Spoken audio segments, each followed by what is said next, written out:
Okay, let's dive right into a question that sounds completely impossible, one that has even stumped some of the biggest companies on the planet. How can you sell millions and millions of products, be incredibly successful, and still somehow lose $1 billion? The answer is hiding in plain sight, in the world of international financial markets. This is the invisible system that actually impacts everything, from the price of your phone to the financial health of entire countries. So let's start with that puzzle, and it involves a company I guarantee you know. Here it is. How does a massive company, a powerhouse like Nintendo or Samsung, have a great year with booming sales and still end up with a huge financial loss? And I'm not kidding, this isn't a trick question. It's a very real and very expensive problem they've actually had to face. Just look at that number, over 90 billion yen. That's what Nintendo lost in 1 year. And it wasn't because of bad sales, it was because of something called foreign exchange. The secret is locked inside the international financial system. Think of it as the engine room of the entire global economy. And to understand that loss, we need to understand how this whole machine works. So, the first piece of our puzzle is something called the international capital market. Now, the easiest way to picture it is to think of a giant global lending library, but instead of books, it's lending out money. So, what's its main job? Well, it's basically a matchmaker. It's all about efficiently connecting people and companies that have extra cash they want to invest with those who need cash to grow, no matter where they are in the world. This is the system that lets money flow across borders. And in this huge global market, money really moves in two fundamental ways.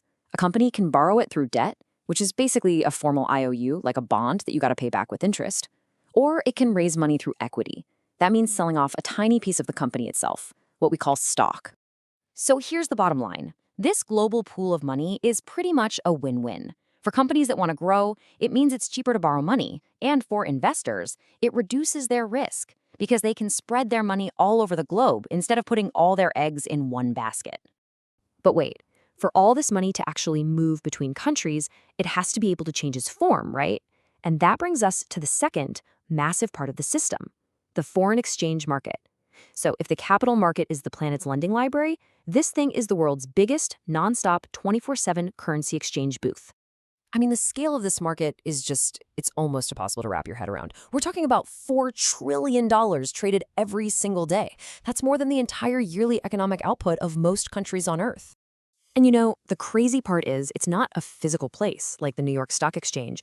It's this huge, sprawling electronic network that connects banks and traders all over the world around the clock.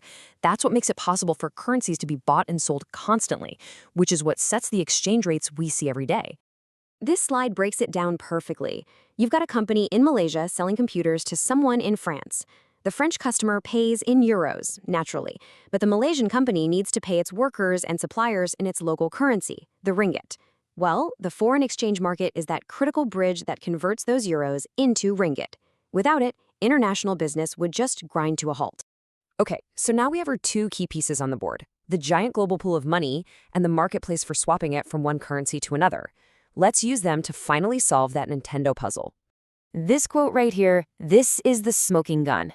See, Nintendo made a ton of money selling its products in places like the US and Europe, so they were paid in dollars and euros. But, and this is the key, when it was time to bring that money home and convert it back into their own currency, the Japanese yen had gotten stronger.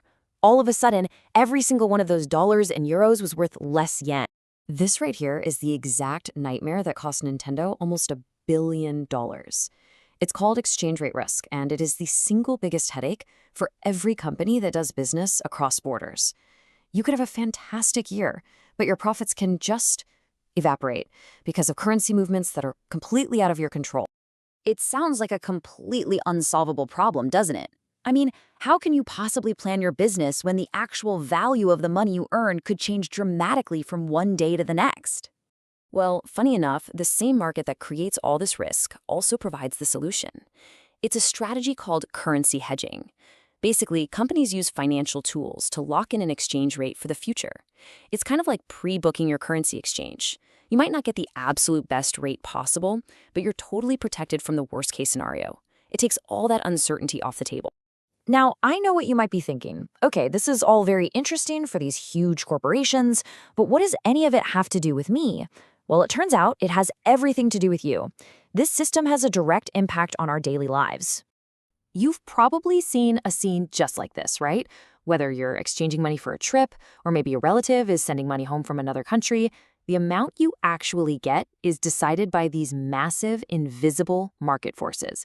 Not to mention, the price of almost anything you buy that was made overseas is directly tied to it. The real takeaway here is that this global financial plumbing, as complex as it is absolutely essential. It affects the prices we pay for everything from cars to bananas. It can determine the stability of an entire national economy.